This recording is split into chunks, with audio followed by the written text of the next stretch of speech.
top of the class on the road, and it's time to run it up, yeah, you know. Maxed out, put the pedal to the floor, ayy, on the road, here we go. All right, welcome everyone. It's your host Brandon Dudley, along with your co-host Kobe Franklin. We always have Jim with us, and we have a special guest with you guys today. We have Luke Rosdahl with us. Luke, how you doing today? I'm doing pretty good. Can't complain. Nice. How's the weather where you at? It's about to get cold and snowy again. It's been kind of bouncing all over the place, and my voice has been feeling it for a solid 2 months now. But yeah, it's been like 70s the last couple days, and tomorrow it's going to be 30 and snowy. So so basically, like we got Chicago. Yeah, pretty much. Yeah, 30 and snowy doesn't exist in Florida, so we're fine. We know. But you guys see snow, you close the city. So no, we shut down the state. Mm-hmm. So Luke, thank you once again for coming out with us on a Saturday morning, taking time out of your day just to hang out with us and talk bowling and things like that. So my first question to you, one, is how did you do the whole lefty righty thing? When I first started watching your reviews, you were a lefty. I'm like, this is the perfect guy for me to watch to, get some ideas with the swag unreal. And then I watched your review the other day and you were bowling righty and I was all confused. So how did that come about? Yeah, it actually started when I was playing basketball in high school, because you'd always shade somebody, you'd always guard somebody on their strong side, and so I put a bunch of effort into dribbling and doing layups left-handed, and then consequently I shouldn't get inside that kind of archy thing on the outside.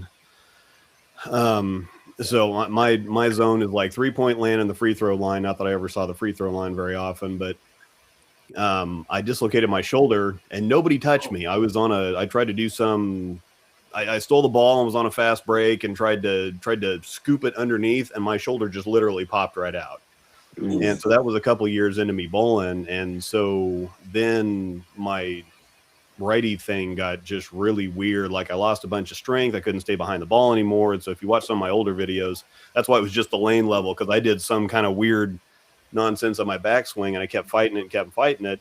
And when I worked in a pro shop, we got free practice. And so I'd go out there and practice a little bit, and I started doing lefty to fool around with it. I'm like, all the work I put in doing, dribbling and layups and whatever else left-handed, I built up a fair amount of coordination. I'm like, I'm not too bad at this. And so the righty thing just kind of got worse and worse. And I eventually switched and bowled lefty for a couple years. And then, it got to the point where I'm like, I just can't do this right hand anymore. Like I can slow hook it from fourth arrow, and that's about all I got. And so I switched lefty and took that kind of seriously, with the idea that I would always switch back righty. And every single time I tried, it just didn't work. And so I'm like, well, I'm just going to be a lefty. And so I was for a few years. And then I had a pinched nerve that a couple, in June, July or whatever. And I couldn't use my shoulders for like a month or something. Okay. And I had tournaments coming up and whatever else. And I had some other kind of problem with my left hand. I'm like, I'm just going to have to do what I've got to do, because I've got videos I got to do. I got tournaments I got to go to that I can't find anybody to replace me for, whatever else. My wife had to go to nationals for me. And so the righty thing just kind of, I'm just going to have my old guy game. I'm going to be 45 this year. And so I'm just going to get into the old guy, put it down the side. And it actually kind of works, because I'm not I used to have a pretty high rev rate and I used to twist it up pretty good. And every time I tried to go back, I'd try to do that again. I'm like, that didn't work. And so now that I'm just kind of giving it the soft float. So long story long, that's it. But that's what I do. If you watch my videos, any of my live streams or anything, it's like, you can't ask me a question, because I'm going to. Well, I was going to say, so with you having tested about 2,000, different bowling balls, you've had, all these different companies testing. You get the call last year about Swag's rebranding. Was it just the idea that, it was just something new, just something out the box that you just wanted to try something different? Or was it just something where it's like, okay, I'm kind of bored. Let me just, okay, here's a Swag ball. Let me just see what it does. Well, and Cliff had asked me about it. He wanted to kind of get my feedback. And so I got that first kind of round of balls several months before anything happened with him to kind of look at him and give him some feedback and whatever. And then of course I've been with Cool Wick and Bowler's Mark for a while now, and so I already kind of knew him a little bit, and he asked me if I'd be willing to give him a shot. And the last thing I knew, it's like Swag's kind of the running joke with everybody, and some other people, they've been drilling them or buzzing them out, and their bulls are sparking on the press and whatever. I'm like, I really don't know about this, but I trust Cliff. And so I said, yeah, send him out. I'll take a look at him. And very pleasantly surprised. So every time I talk to him and he kind of asked me, I was like, okay, well, what do you think about him?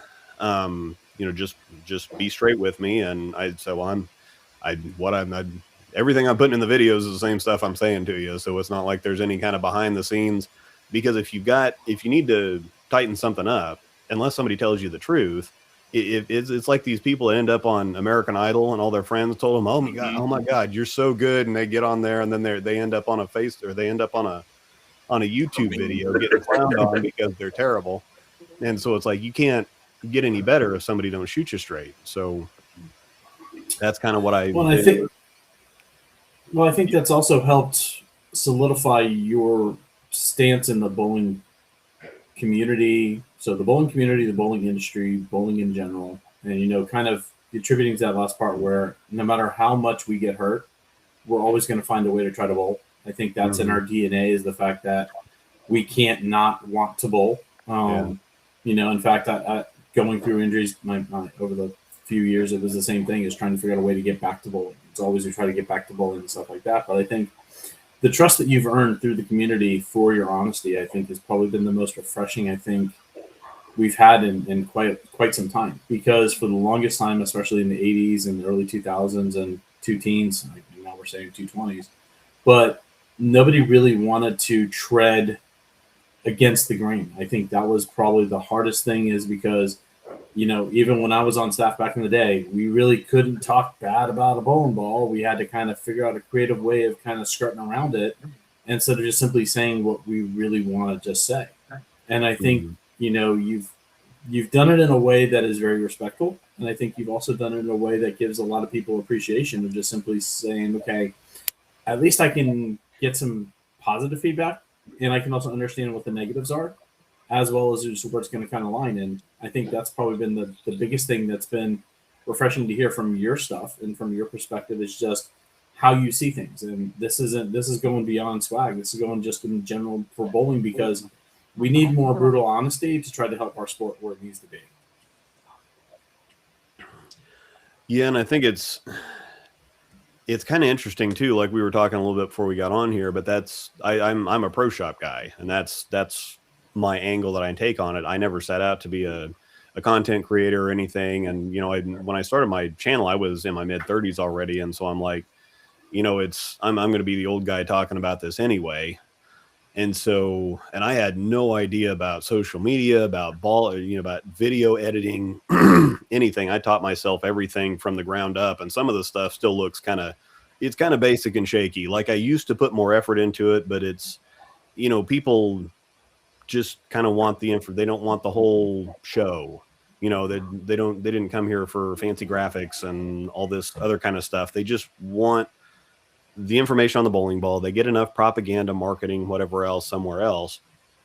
And so again, to keep people bowling, nobody wants to get talked into a ball and then have it suck for them. Like I even hate that when somebody sends me a ball to test and I don't like it. It's like, well, okay, so here's 6 to 8 hours of my life shooting, drilling, shooting, filming, $50 in, drilling the ball, because I got a drill press in my garage, and you still got grips and a slug or a Jopo or whatever else, and then you got gas to the center and from the center and lineage and whatever else. And so it's like, okay, well, it's like, well, you got a ball for it. It's like, well, I got a boat anchor for it. There's sometimes, so I don't like getting a ball that I don't like any more than somebody else doesn't like getting a ball that they don't like. And while we're paying for it in different ways, it's still, I don't think any of us have $200 to $250, $300 to spend on something that we don't end up liking. And if you don't end up liking something, you feel like you got sold something, then you're going to be mad. You're not going to be as invested into it. You're not going to be as interested. Bowling isn't going to be as fun. So you may not pick up that extra league, or you may not buy that extra ball, or you may not get a friend into bowling, or whatever else. It's just all these little kind of things. So a staffer may feel good about, I sold somebody a ball the other day. It's like, okay, but did you sell them a ball to sell them a ball, or did you actually get them into something that's going to get them excited about bowling? So that's the art of conversation. Yeah. Well, I was also gonna say too. I know you tested a lot of our stuff last year, and obviously you tested the new ones with the AP26 cover. Mhm. What was your favorite one from last year? And then what is your sleeper ball for this year's releases so far? My favorite one from last year, actually the Judge, believe it or not. I didn't think I was going to be able to throw it. I thought it was going to be too strong, but it's kind of in that Black Widow range. It's not quite as strong as, nothing's as strong as a Zero Mercy Solid, but that or an Ion Max, it kind of lives in that Black Widow territory, Equinox Solid, whatever. And once I got a little bit of shine on it, I actually threw it quite a bit. I did throw the Fusion quite a bit too, but I think the Judge is probably my favorite one. The sleeper for this year, because I think everybody knows about the Craze Tour Solid by now. That ball is disgusting.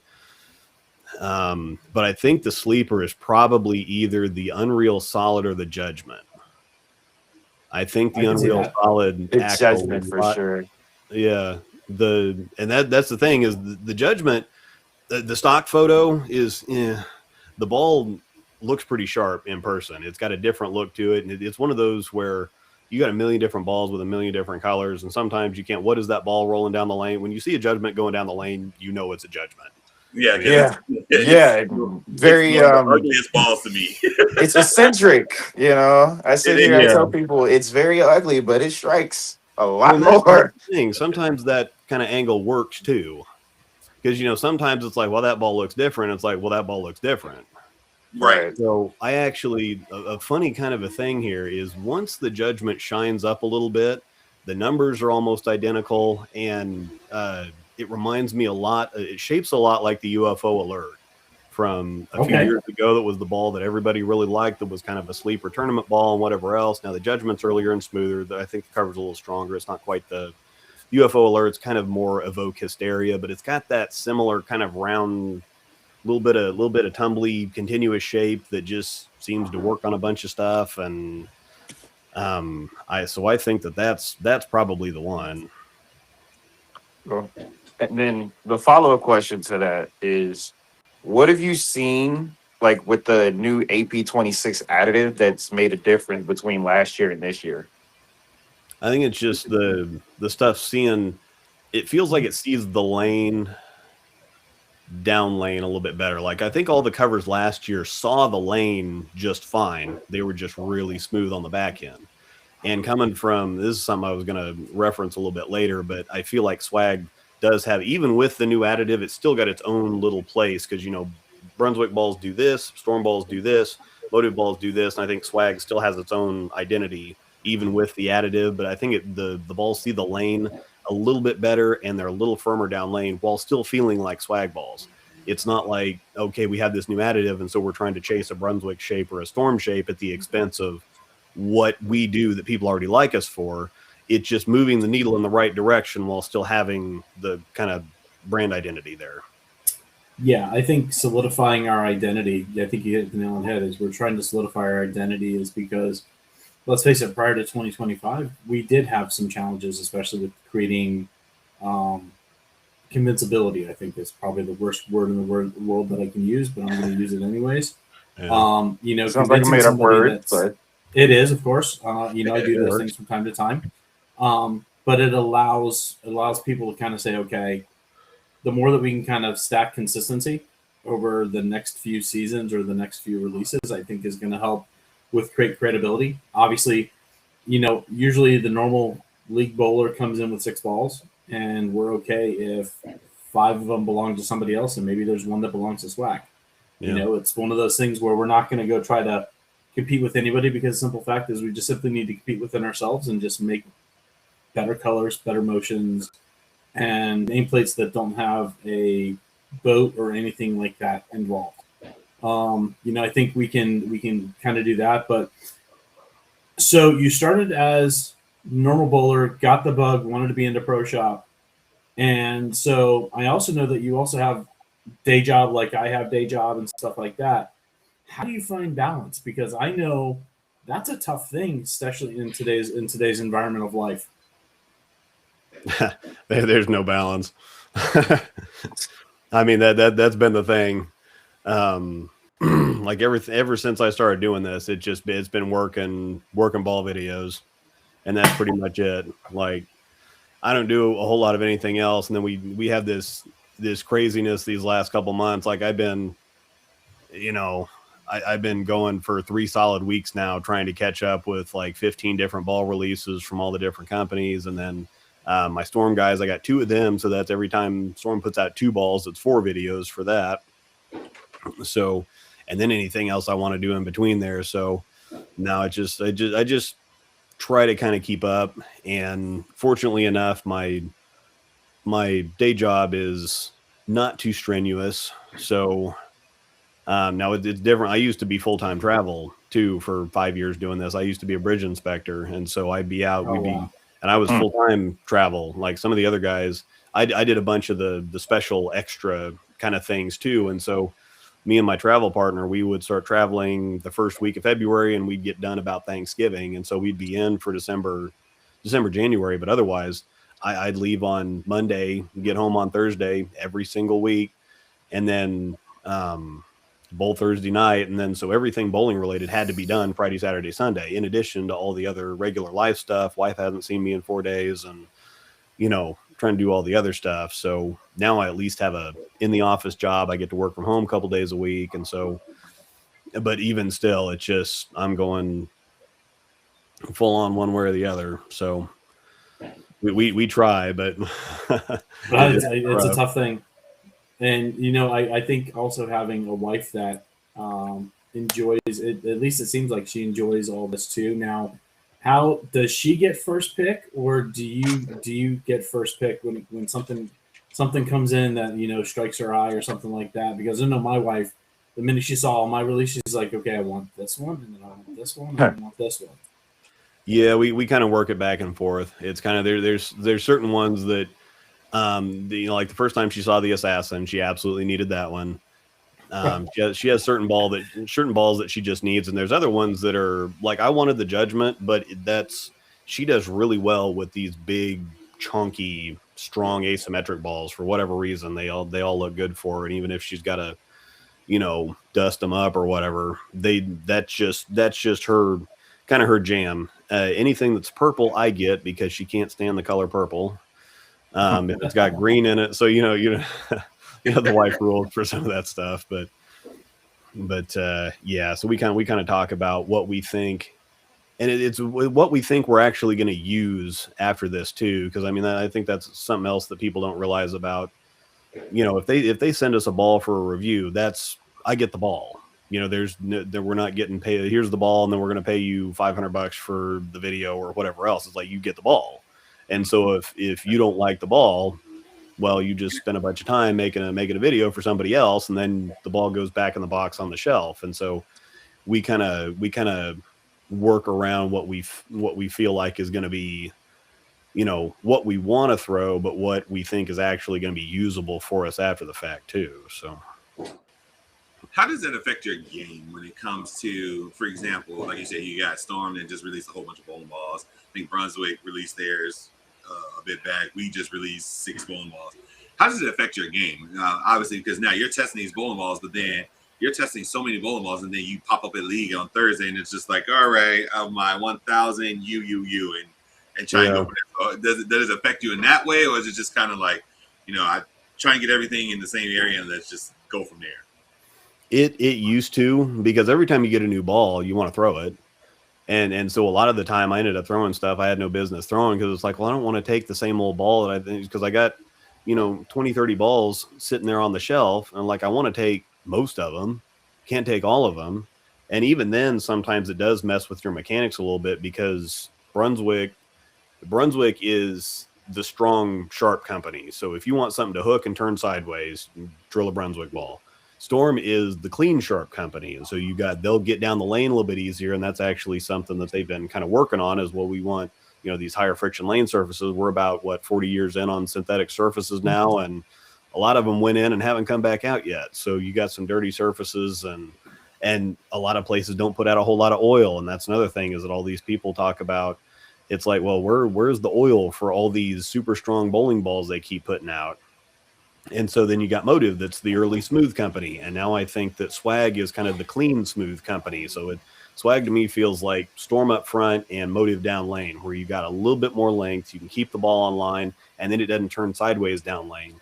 But sometimes I'm filming different companies at the same time. So sometimes, like I filmed, oh gosh, what did I know I did the Craze Tour Solid and the Craze Tour Pearl at the same time I did the Evoke Mayhem, which completely opposite ends of the spectrum there, like really early, strong Motive ball. And then you've got clean, kind of a little bit more shape, but clean, definitely weaker balls in the Craze Tours.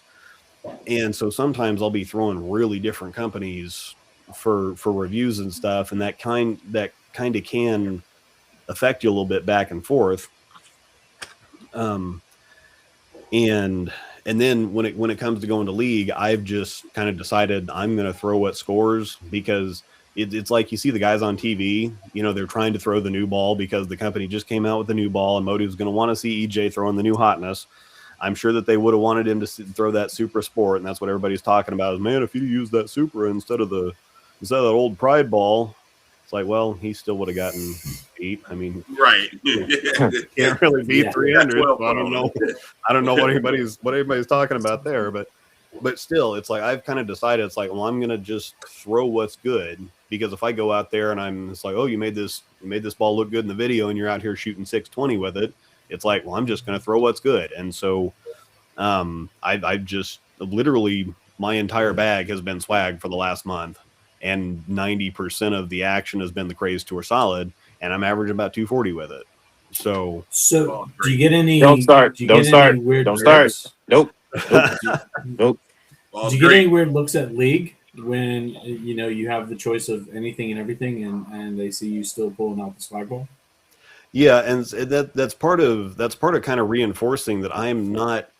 Everybody thinks that we're told what to say, or we're influenced, or whatever else, and I've been doing this so long that if I get canceled or whatever, I really don't care. Like, I'll be able to, oh, cool, I can watch football on weekends again instead of on my, screen up there while I'm editing videos or whatever else. It's like, man, I can watch baseball, and I can cook out, and I can do whatever else again. But no, part of that is like, yeah, no, it's not just, I didn't just, hype it up in a video to sell balls, which I don't get anything out of any. I want you to watch the video. I mean, I would hope that if I like the ball and I think you're going to like it, I would hope that you would buy it, because I think you're going to like it too. But that's part of, like, yeah, it's not just hyping up a ball for a video. Like, I'm actually out here throwing this stuff, and it actually looks really good. And I mean, normally my thing is selling balls through videos and talking to people and whatever else. But I've sold a couple of them just from throwing it, so it's one of those things where if I'm just, I always tell people, it's like staffers will, every ball is I threw 2.5 games with this ball the other day, and I shot 230 and 240 with it. It's a staple in the bag now. And it's like, you said about the last 20 balls. So I'm assuming that, you roll into league with 8 balls, and the other 12 were back in the trunk or whatever. So you can go grab them real quick here. How do you look at the new set of influencers that are coming out that may not necessarily kind of take the same approach that you do, but do you see this as being a good thing for the sport, is just having the influencers that are kind of doing the ball reviews and stuff like that? Because I think it's a good evolutionary step for bowling, because it's good to have those kind of live feedback, but in the same instance, it does create some challenges of seeing whether or not everybody's genuine. How do you see that kind of now with that space? Because you're kind of stuck in that same space with them. So we know what you have, but I mean, how do we differentiate from the others? Yeah, that's tricky, because I've always hated the label ball reviewer or influencer and whatever else. And it's like, and I keep saying, well, I'm not a ball reviewer, but it's like, well, I review bowling balls. So technically, yes. But when people say ball reviewer, they don't mean it as a descriptive term. It's derogatory. And so, or you listen to the Sweep the Rat guys, and I think they're hilarious, by the way. This isn't any shit. I almost wore my, they have their thing with the patch pirates or whatever. So I actually made a patch pirate jersey. It's got a Storm logo on it, so I wasn't going to wear it here. But I thought that was hilarious, and so I actually have a patch pirate jersey. No, I don't disagree with them either. I don't like the, I think it's gotten significantly better. Guys like Hutch, that does the hype. I think Ron Hicklin with Creating the Difference. His videos have been a lot better over the last couple of years. I like watching JR Pro Shop. And I don't watch a whole lot of videos because I spend enough time making them that I don't really want to watch them. ZVL's a new one that's kind of finding his footing too.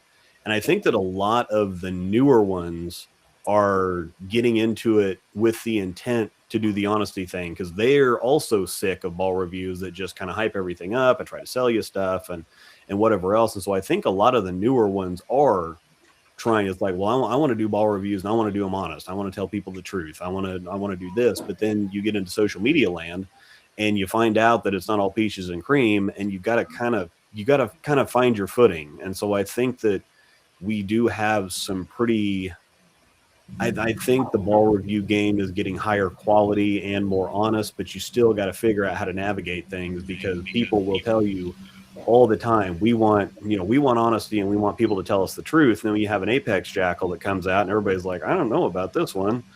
And then everybody's just on you about it, because it's like, well, you guys don't know how to drill bowling balls and you don't know how to do this. And you get the Motive fans come out of the woodwork and they're mad that you're trash talking one of their new balls. Or then, you have or even some of the new swag stuff. If somebody said, I don't know, I don't think these are that great. And so then you have people that are a little hurt about that. And so it's like, well, and that's why I kind of got back to my thing has always been just describe the ball reaction and then let people figure out how they feel about it.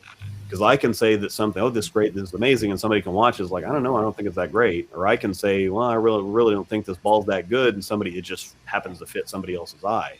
And so I think that the easiest way to stay away from the you're selling me stuff and whatever else, just describe the ball reaction and leave it at that, because that's all they're there for anyway. I mean, sometimes if people typically like, and I keep kind of adjusting too, because if people are like, well, I always seem to like the stuff that you like, then it's like, well, my opinion is important, but I don't want to say I don't like this ball and have somebody misunderstand and go, oh, Luke thinks this is a bad ball. It's like, no, I don't personally match up with the ball. I didn't say it was a bad ball.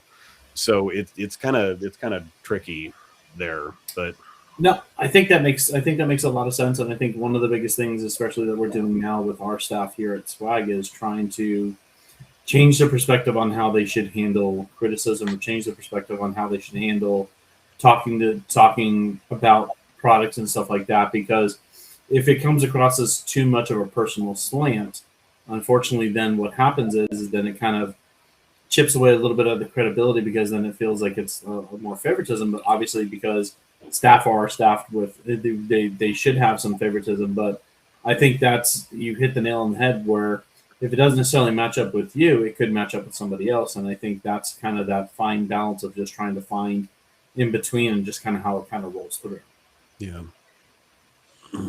What about as far as being like a pro shop guy? Obviously, you see I'm in the pro shop, and you're trying to, you have your clientele that they come to you and they trust you with everything. They wouldn't have anyone else punch holes in the bowling ball for them. But as you're going out there, I mean, you review so much stuff, and sometimes ball companies cover themselves. They release this ball and then they cover it with another ball.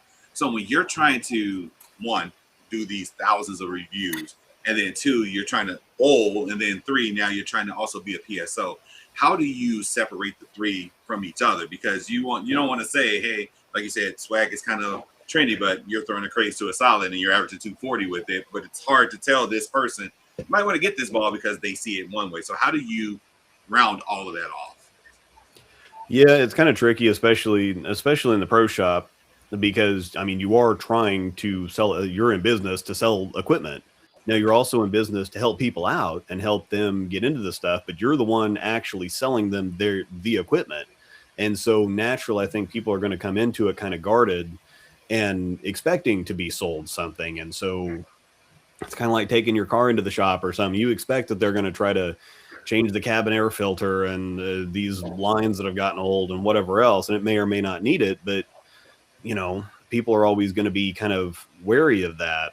And so I actually had it had it one way one time where a guy came in to buy something, and I'm trying to be and figure out what he wants and kind of point him towards this or that, and he's like, okay, well, sell me something. And I'm like, I don't really do that. I'm not the full court press guy. I'm the one that's gonna help you purchase the right. I'm not gonna sell you something. I'm gonna help you purchase the right product. You know, that's kind of my job. But you ever buy somebody that just simply comes into the pro shop and just likes the color, and it doesn't matter about performance or even price? Yeah, that's about 80% of the consumer anyway. Yeah, I mean, that's literally what happens is people come in there, and it's what hooks the most, what turns sideways, and what looks the best. And so you can tell. I mean, you know when you see a ball come out, is it going to look good on the wall, or is it going to sell? Is it going to draw eyes? So yeah, you know exactly what's going on there. Stained glass. Yeah. The one that's right behind them. Exactly. Yeah. Stained glass. So it does matter. But yeah, it's really tricky kind of trying to navigate, because you're also trying to do a few different things. Like on a video, again, I'm not selling anybody a bowling ball. I'm trying to inform them on the video. And, you know, and some people even go their own direction. They're trying to do it more for, well, I'm an influencer. I'm trying to do this for my platform or to grow my audience so that I can, you know, monetize myself and get ad revenue and whatever else. They're trying to build their brand. They're not necessarily trying to help anybody out. They're trying to make good videos that are going to get a lot of clicks, because that's going to work well for them as far as, you know, again, ad revenue, sponsorships, product deals, whatever else. And then you have the pro shop side of it, where you're still, I mean, you got to sell equipment to stay in business. But another thing that I said earlier was, you know, people have to buy equipment to play the game. And if you can sell them the right stuff, then they're going to be more inclined to buy more stuff. They're going to trust you more. And as much stuff as comes out, it's definitely big repeat business in the pro shop. And so if you just put the elbow grease in and you do it right, people keep coming back to you. But it is a different. And then I have the bowling thing where I go out and I bowl these tournaments, and obviously I run into all kinds of people. Hey, I watched the channel, I really like it, and whatever else. And I'm feeling like it's like, okay, I got to do well in these tournaments too, because it's like, okay, no pressure, throwing all these pressure this video, and I just tell them it's like, well, you know, I have a camera on it, and have a camera on while I'm doing tournaments, and so it's a little different story. But no, it's and so well, yeah, it is a little tricky. So just like a follow-up question to one of the things we talked about earlier, where you were reviewing the new stuff. So you did talk about how in the past years prior, you know, you had like a bunch of like crazy like names for bowling balls, and how, you know, when you tried a swag ball, you felt as though it would, you know, hurt your credibility.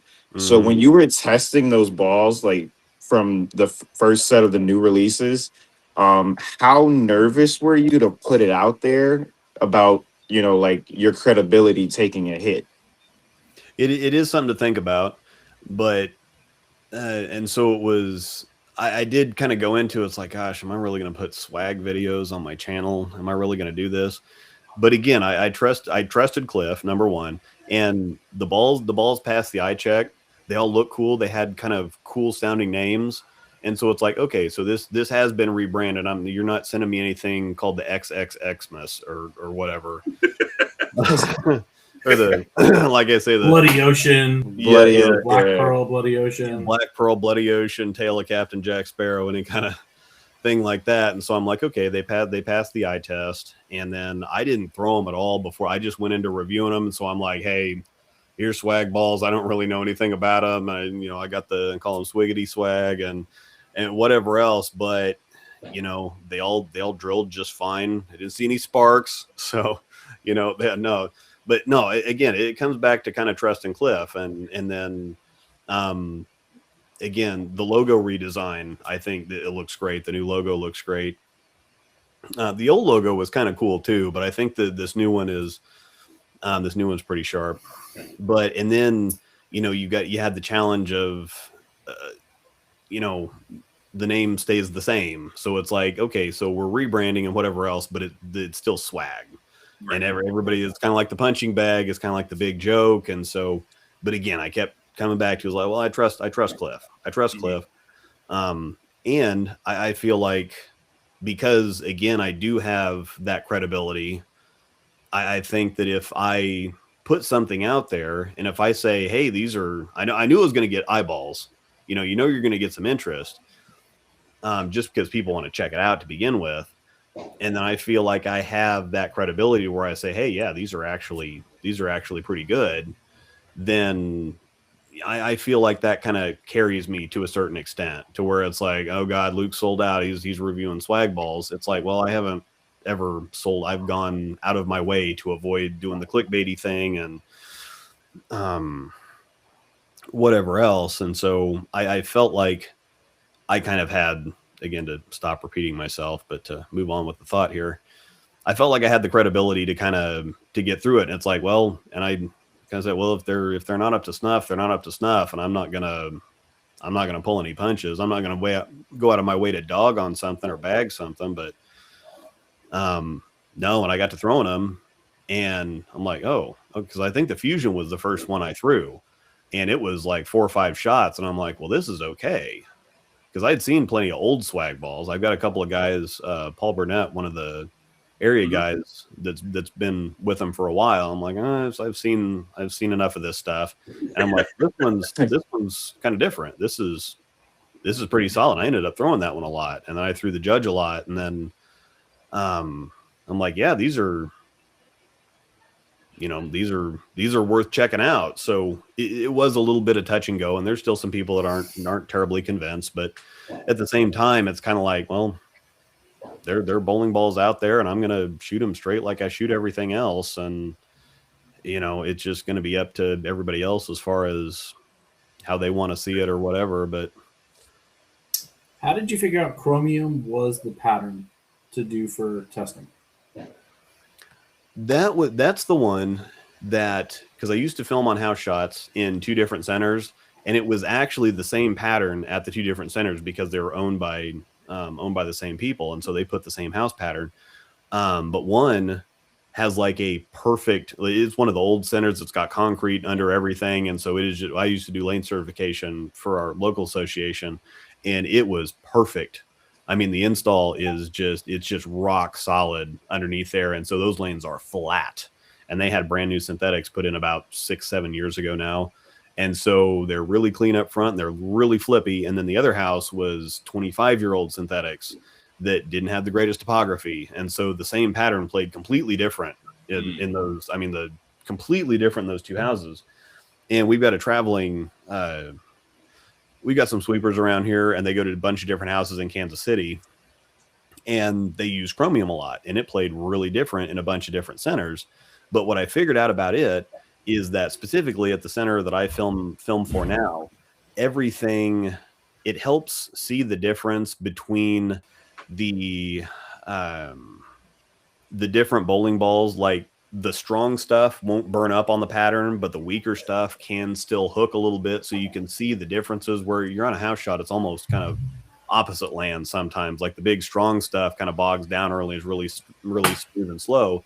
And then something that doesn't hook a whole lot just hooks off the planet. And it's hard telling people. It's like, well, the stronger ball is actually stronger, instead of the whole, why does my weaker ball outhook my stronger ball? It's like, well, they need oil, but chromium it's the kind of the right length and kind of the right ratio, kind of the right oil volume so that you can see the differences in the bowling ball as well as you're going to see them. I mean, I tell people this all the time, the thing, well, I can't really see the difference. It's like, okay, well, go take several balls and go just bowl on your house shot that you feel are significantly different, and get them on video and then watch that back later and tell me you can see a difference. And most of the time it's like, yeah, really, you can feel the difference, but it's hard to see the difference on video. And I think Chromium just ended up, we'd bowled on it enough at that house bowling for those tournaments.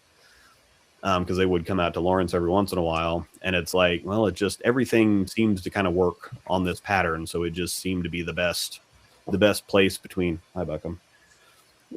just you know, and it's not, everybody said, well, you bowl on a house shot and everything looks great on a house shot, but it's like you go to bowl on a sport pattern, there's a lot of balls out there that aren't designed to be thrown on sport patterns. It's like, I'm not going to start off on a fresh sport pattern with the original Unreal or the Craze Tour Pearl. It's like, I'm not going to do that in real life. That's going to look terrible because I'm not using the ball in the right situation.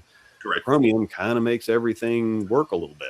So, and that's fantastic, because I think one of the challenges that I have, especially talking with Kobe and Brandon, is the fact that what I see here in Tampa, Florida, especially with having, you know, a flood of oil in the middle and having real cliff dry on the outs, you know, makes it a lot more difficult because what I see, and that's one of the things that we've also had with staff, is the fact that, you know, the way that they rank balls, and this is the reason why we don't do a ball ranking chart at all, period, is because of the fact that how I see something here in Florida is vastly different than how the guys see it in Illinois, and even more so how you see it in Kansas.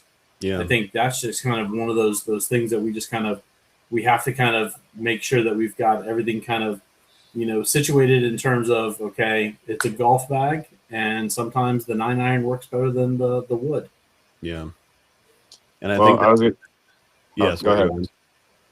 No, I was just going to say, they used the same pattern so often. And Kansas City's got a bunch of different houses of all kinds of different ages. I think they just they had a wood house until just kind of recently, or they'd have a house that's got like 30-year-old HPLs on them. So just hooking in your backswing. Yeah. And then they'd have some other ones. The topography is different. The centers were different. The ages of everything was different. So they could put the same pattern down.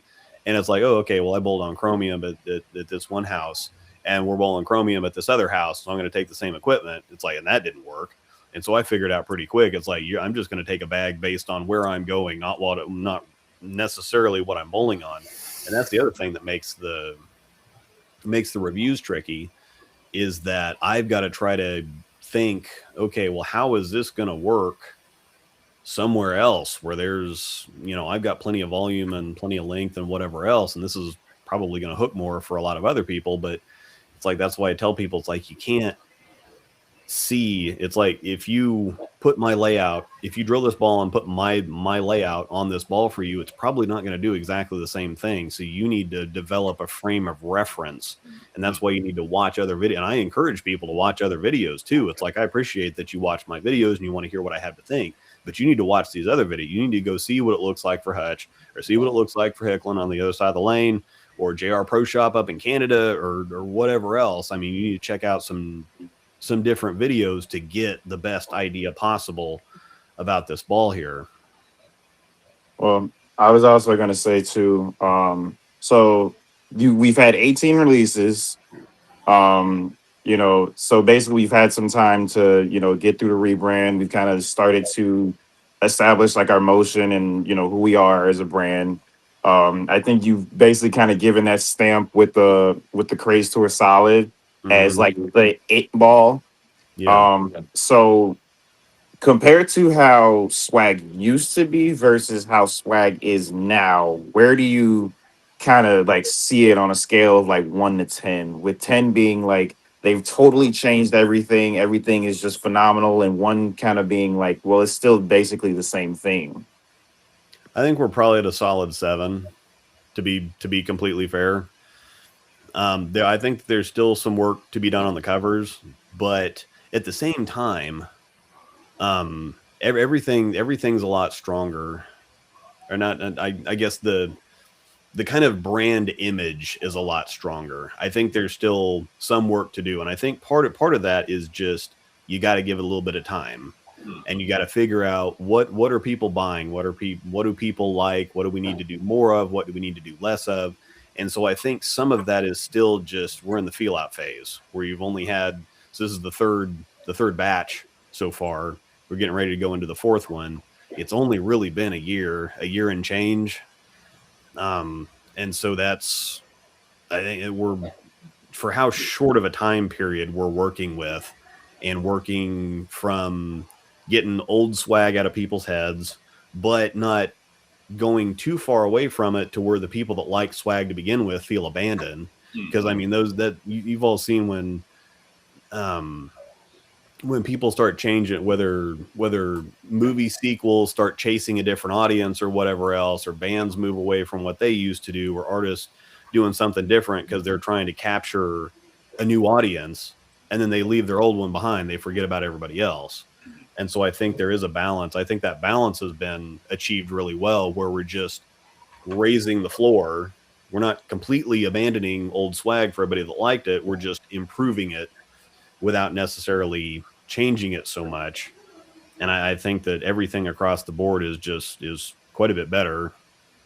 So I see a lot more people gravitating to Judge now, and sometimes we lose track of the fact that was 2 releases ago. But I think because now it's finally catching in popularity of understanding how it can be that big ball for, like you said, kind of like that Black Widow-ish motion. I think, it's funny it's fun to watch Judge getting its resurgence of popularity now, even though that was one that was like 2 releases ago. And I think that helps the fact that, we're not currently, discontinuing any bowling balls and stuff like that. Yeah. I think maintaining the catalog as is so that people can still try all the stuff.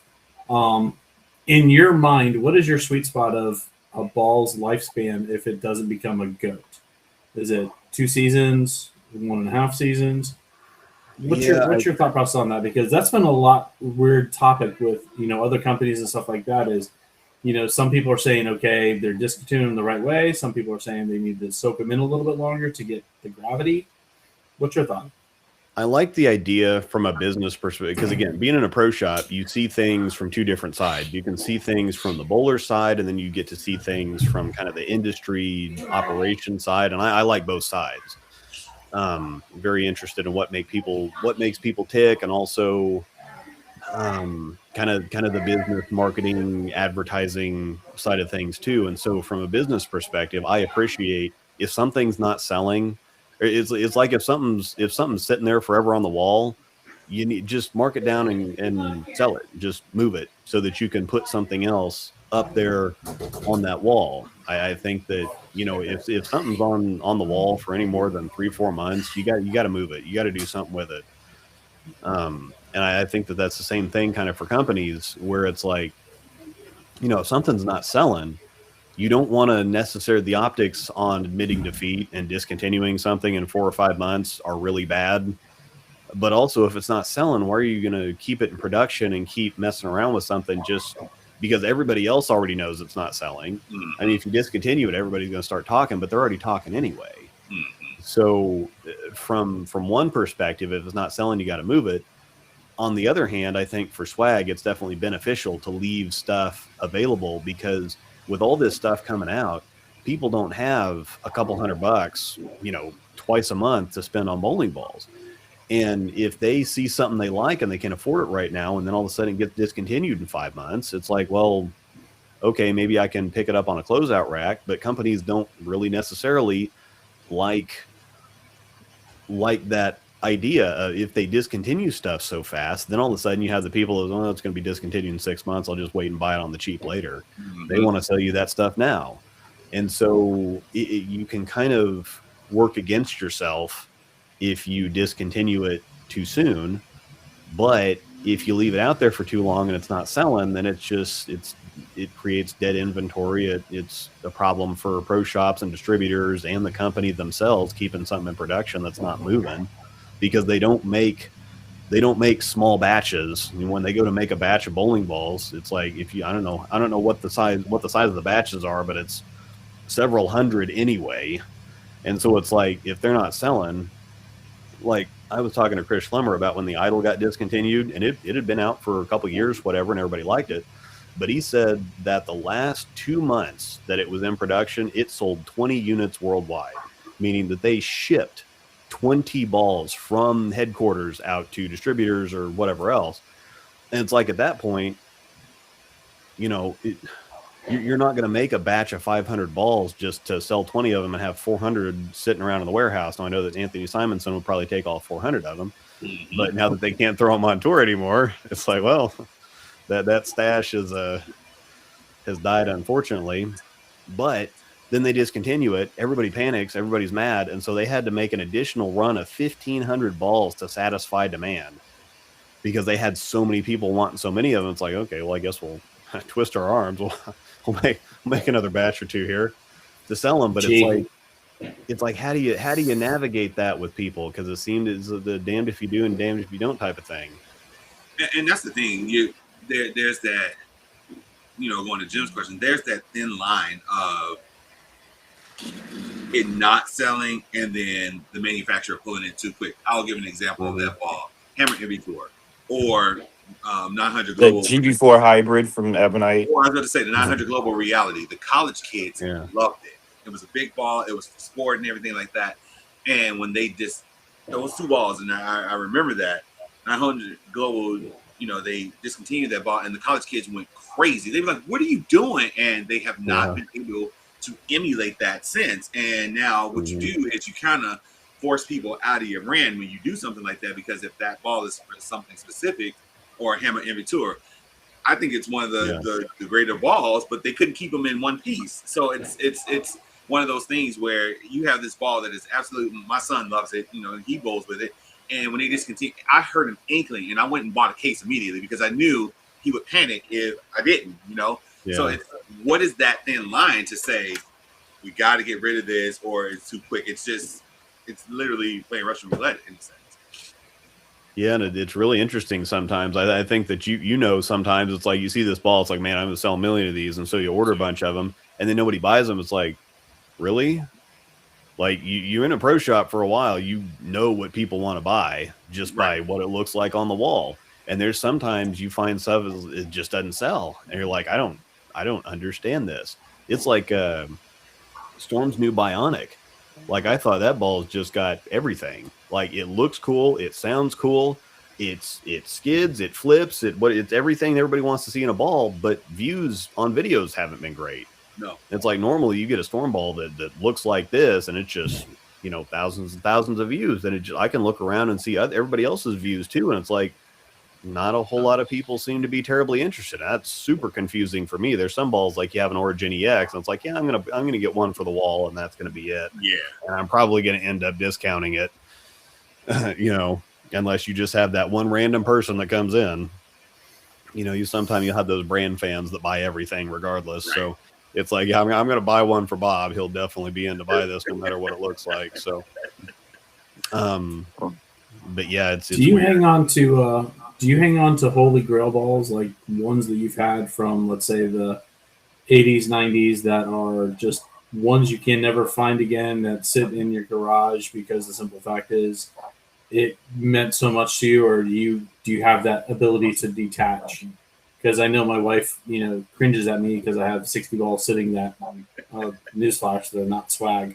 Gentlemen, I don't mean to cut this short, but I have to go for family reasons. But Luke, thank you for your time, sir. I greatly appreciate it. Thank you for trying our brand. Yeah. We'll see you on Facebook shooting all of them honor scores. I'll shoot one a day. All right. Yeah. But what Holy Grails do you have sitting in the garage? So I don't hold on to too many things, and I think part of it was I've only been bowling for about 25 years. I didn't start bowling until I got out of high school, and so I didn't really think about it then. So I just buy things and throw them, and and then I'd give some. They'd give something when I was done with it. I'd give it away to a friend, and so I'd gave away my Storm Trauma and the X Factor and stuff back in the day. Now, some of them I held on to, like the special, my first 300 ball, I kept that. My first 800 ball, I kept that. So I've got some, but they're kind of more display pieces, and then I've found some other ones along the way. But there are a couple that I have. Like I've got an original Taboo that I haven't put holes in.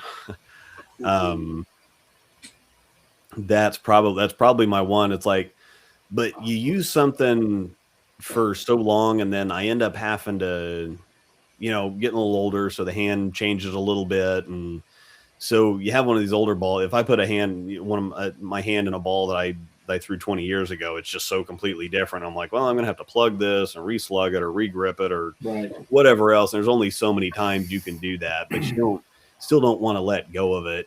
Like I had a hot wire, a Storm hot wire that actually the Super Sport reminds me of the hot wire, that bright orange and the teal or whatever. And so I had one of those, and I threw it for a while and resurfaced it a couple times, and I gave it to Angel because she kind of liked it, and so it has no labels left. Storm's labels aren't very deep to begin with, and so it's just a ball. It's just this ball that we still have. That and the other thing too is that balls continue to cure as they get older, so they shrink. Right. And actually, believe it or not, if they shrink a little bit, they carry better because more punch. Yeah, they're lower. They hit the pins at a different spot, and they make them interact differently. And so, if they shrink a little bit, it's actually a little bit more beneficial.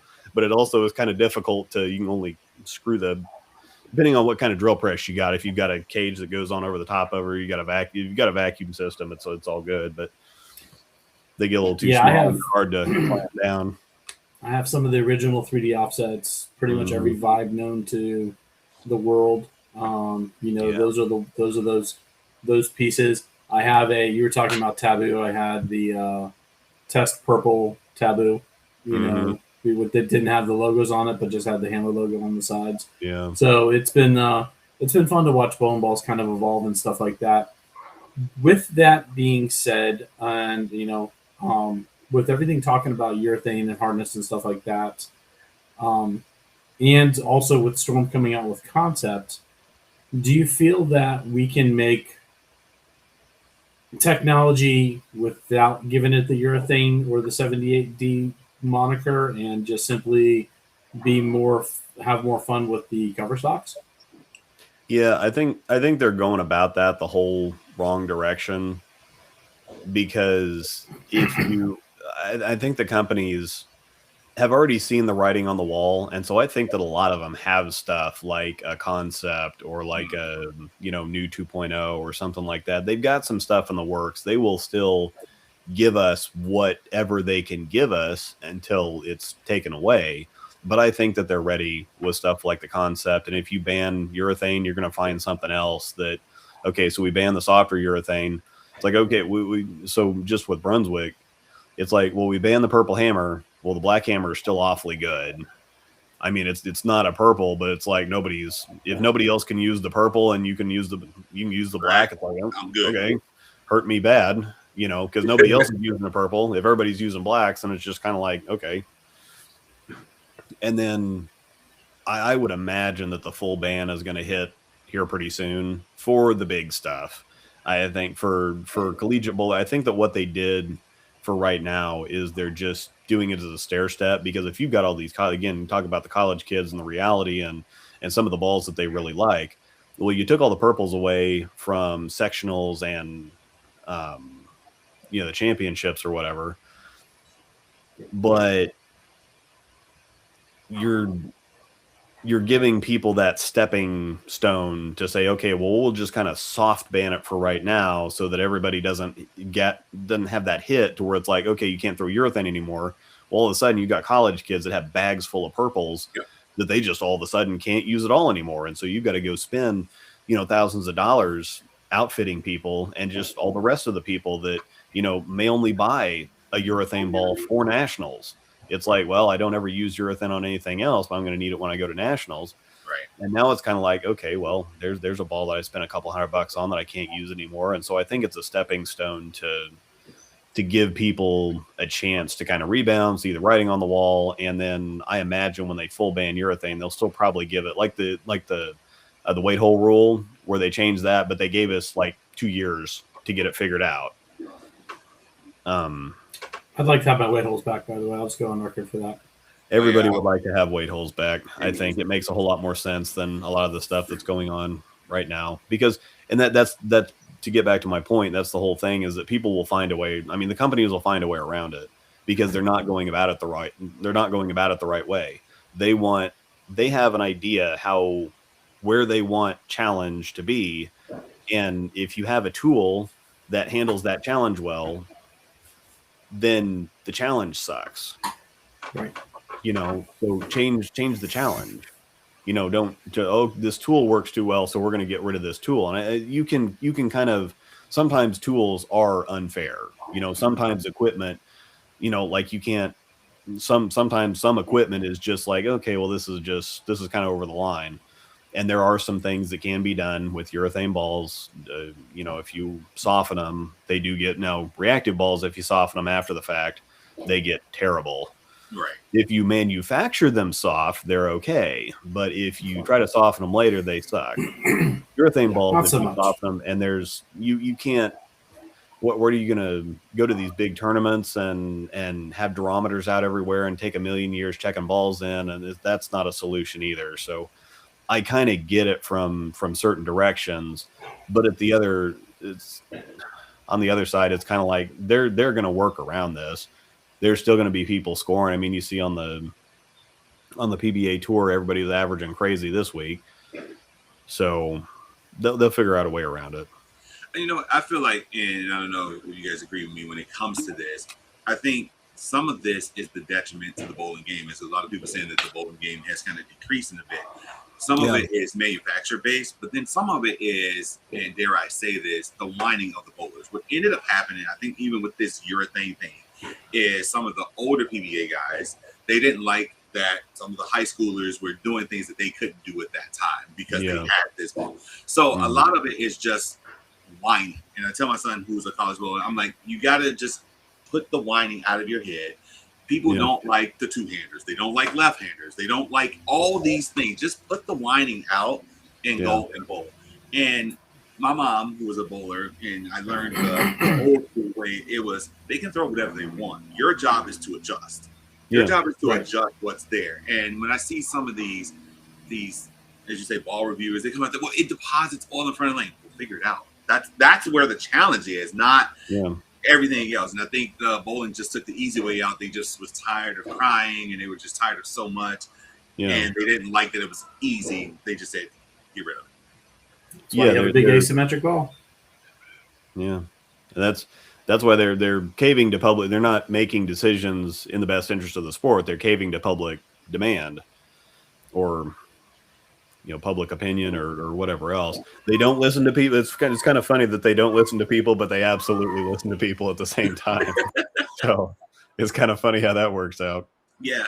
And like I said, I was at a tournament with president of PBA. His kid was bowling against my kid, and they were in a match, and they were going head to head, and then they moved pairs, and they were both in reactive. They were both in reality, and I guess the pair that his kid went to was full of urethane before he got there. And the first ball he threw was 90 feet, and he was like, "This is what we're talking about. This right here." And whereas the pair that my kid went to, they opened it up, and they could and throw it, and they had friction, and so they felt like it was just too much of a this. And I think that's where his opinion came up. That's why we can't have Olympics and bowling in the same breath. Because it's just too much. But to me, that's what makes the game, as they say, the harder it is, the greater it is. Okay, you know what? I don't have what you have, but eventually you're going to get to a pair that's like this, and I'll be able to catch you at that point. It's just everybody want either, it's kind of like baseball. Chicks dig the long ball, right? It's the same thing with bowling. If you're not striking or you're not shooting 270, I don't want it. Right. Yeah, and there's a certain argument to be made the other direction too, where it's kind of like if something is too much of a crapshoot, then it's like you want to have the challenge to be able to, yes, you need to whatever, and sometimes it's not going to be fair. I mean, sometimes you're going to get thrown into situations where your game doesn't match up with this pair that you went to, or again, somebody else is throwing urethane or whatever else, and sometimes you're just, and like the lefty thing, I bowled enough lefty stuff to know sometimes you show up and it's just not going to be your day. And in practice that it's like the righties have this and you've got that, and you're going to have that all day long because nothing ever opens up. And the righties always talk about, it's like, well, just stay out of trouble, and then the lanes break down. We'll they open up, we'll take advantage of it. And the lefties just don't have that. It's either open or it's closed. Yep. And it's like at the same time, you're still in the same tournament, so you may not be able to necessarily compete in that tournament, but you can always learn something. And so instead of, again, that's where the whining comes in. It's like, okay, well, it may not be fair. You may have gotten a bad draw on a pair or whatever else, but, use it to learn something. That's why, the cream does rise to the top. It's like somebody figured it out. Somebody succeeded. Maybe they got a better draw. I went to they had the U.S. Open in Wichita, which is a couple hours away. For me in 2017, 18, something like that. And it was wild just watching the difference between the same, because they'd have different days. They'd have 3 squads each day, and then they'd have the different, they had pattern 1 this day and pattern 2 this day. But just seeing the difference between the morning squad and the evening squad in the way that the pattern played was insane. Mm-hmm. That's why, I was walking around. I'm like, well, why aren't these guys, okay, if I'm bowling the second squad, I'd want to be there watching the first squad to get an idea what's going on. And they're like, absolutely not. I'm going to get there. I'm not going to pay any attention to what anybody else is doing. I'm going to figure my squad out, because it was different every single squad. Which was really interesting. But that's the other thing is you gotta figure it out. And if you can't figure it out, learn something. So again, that's the thing is, so, getting old kind of sucks, but it's not that bad at the same time, because you kind of mellow out and you figure things out. And, sometimes it's like, well, I can still learn something. And this is why you used to fry out when somebody throws a Brooklyn against you or something like that. Or, you'd apologize to somebody for caving a bucket or whatever. And it's like, that stuff happens. It happens. If you bowl long enough, bowling's kind of like gambling sometimes. And sometimes it ain't even eventually fair. It'll hit. You play in a poker tournament, and sometimes you just don't get the cards. Even if you got it, but you don't necessarily always have to have the cards. And I think bowling is that way sometimes. Sometimes you don't have to have the best physical game. If you know what you're doing, you can kind of make some things work out. And that's always kind of been my thing is I've thought my way through, because I have kind of a regular bowler style, but I average with both hands, I think significantly above my physical skill ceiling. Cause I just know, again, I just got that Rain Man thing with bowling balls. I know which ball to use and where to stand and how to throw it. And I'm maybe a freaking lawn sprinkler, but and it is one of those things. It's one of those things that the kids coming out the big twisters and they can't figure out. Like I used to be so mad at these old guys that just would plop a ball down second arrow and splash stuff everywhere. And I'm like, man, I throw it so much better than they do. And they're just eating my lunch all the time. And it's like, well, but yeah, you eventually kind of figure it out. And so, to overtalk absolutely everything. I agree with you. It's definitely not the one. Well, I've learned, and Jim talked to me about it too, about the whole thing about, being calm and everything. And I just had that a couple weeks ago where, I'm stuffing 8s and 9s and I'm watching the guy collapse a bucket. I go up in the 10th and the guy, he collapsed the 3-6-10. He's like, let's go. And he's fired up and then I stole a 9. I'm just seething. I go back to, what Jim told me and what my mom told me all the time. Sometimes the better you throw it, the more unlucky you get. So it's just one of those demoralizers. It's one of those things. Demoralizers. Understanding, one angle where you're going to carry each different house carries a little different where I'm at and where the pro shop is. I've brought guys here and I'm watching them. I go pocket 710, and it's like that ball was great. Not here. So it's just understanding where you are, and I think that's just what makes the game great. And being a left-hander, I've been to tournaments where I've been, 6 or 7 lefties on a pair, and the righties are like, "Oh yeah, we're gonna have fun tonight." I'm like, "You have no idea how to break down a lane by yourself. You're gonna struggle." Yeah. And I've watched them shoot 520 while the lefties shot 700, and they're like, "How?" I'm like, "Because most of us are in the same area anyway. We don't spray the lane like you guys do." So I think just that mix of everything, that mix of emotion when it comes with bowling, is just what makes the sport great. And I kind of agree with you. Where sometimes I feel like it's going in the wrong direction because you're trying to pin it in this hole, and bowling has to be this, and you have to learn how to throw it with one hand and use finger grips and drill it 3.5 inches deep, and instead of just letting the game be beautiful itself. Yeah, and I think it just so ridiculous that I think their idea of challenge is flat and volume, and that's it. Let's make it flat and let's throw 35 mils out there, and that's hard. That means bowling's hard. But now that everybody's a two-hander has got big rev rates or whatever else, they don't want to take some oil back off the lane because then all of a sudden everything hooks too much, and then all of a sudden the manufacturers can't sell. They've spent years and years making all this big, strong equipment. It's like, well, if we take oil off the lanes, and all of a sudden people can't throw all of a sudden the two-handers can't keep anything, or the big rev rates. I mean, whether you're two-hander or not, everybody's got a big rev rate now. Right. Yep. At least the younger kids coming up. So I know we just rolled up on an hour, and honestly, I think we can talk bowling all day long, but I want to definitely do this. The jersey you're wearing is the special edition jersey that's for your Humane Society, correct? Yeah, our Positive Tails KC. I think it's on the. Now, do you still have something set up with Coolwick where if somebody that likes that jersey, if they order that jersey, they can a donation goes to the shelter? Okay. Yep, they've got that set up so that we can, every time somebody buys a jersey, the rescue gets something.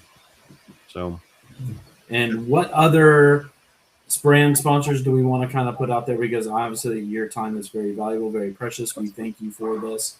And we want to definitely make sure that your channel gets the recognition, subscribe. I know I have I like and have subscribed, because that's the definitive, end all be all when it comes to understanding, balls and just how they review and stuff like that. What other pieces do we want to throw out there? Well, I mean, the Coolwick and Bowlers Mart here, front and center. It's been a good time. I really appreciate you. Really appreciate you getting me on the team all them years ago on a Coolwick, because it's been. It's like full circle, Brandon. Like honestly, this is like my first legitimate staffer that I signed. Wow! When I was back with Coolwick, this was the first, honestly, for legitimate, and still to this day, proud. To see it all kind of come together, and it's been nothing but a glorious ride, even if I'm, kind of representing on different brands. But, Luke, thank you so much. It's been an honor. We definitely love having you on and being able to talk about different things. I think that's probably the biggest thing. And my conclusion is this. The best thing I love about bowling is a kid that had a sneaker on one shoe, had a slide on another shoe, had a tank top, ends up popping off a 900. And you know what? I'm happy for that. Because that's exactly what we need. For the ball that was 10 years old or whatever, too. Yep. But yeah, I mean, that's what it's all about. And I think sometimes people get a little detached from reality if they spend too much time around the top of the sport, I guess. I kind of like hanging with everybody else. So, because they're the ones that's paying the bills and keeping the whole thing alive and showing up to league and tournaments and whatever else. So it's cool, and we'll all have fun watching the PBA show tomorrow, I think. But we'll have fun watching that stuff. But fresh faces. Yeah. So, and that's, I mean, the people that we're kind of helping out now could end up being pros or better bowlers in the future. Like, I'm pretty fortunate to be around a pretty saturated area. And believe it or not, Packy used to ask me for YouTube tips way back in the day when he was getting things caught off the ground. He was asking me about, what do you do with this? And what kind of ideas do you have for this? And now he's up there now. 250,000 subs or whatever. And then Brandon Bonna being around the area. I mean, he's been a big name around here. And his dad was a big name for a long time too. Okay. And Brandon's been ridiculous since he was 12 or 13. And so this was kind of inevitable. Anybody that's known Brandon for any length of time, it's like, well, this was everybody's saying, oh, this unknown rookie that was like, bro, we knew. We knew. Yeah, I saw him in college because my kid bowled against him in college for 3 years, and so when he jumped on the TV, so I was like, "Oh, this is gonna be interesting." You see Robards there, and those guys that I saw every weekend. I'm like, "Yeah, that's gonna be. You guys are gonna be in for a treat because these kids they don't miss." And sometimes that guy. You saw Michael Jordan or something like that. You're like, "He's that guy." You see some of these kids, you're like, "Yeah, they're that guy." And so it was cool to see Bonta do that. The future's bright. The future's definitely bright. Yep. Yeah. All right, Brandon, I think we can kind of roll this thing down. Yep. All right. I'm going to go end the stream. Thanks, guys, for tuning in with us, and see you next time. Yep. Later, guys.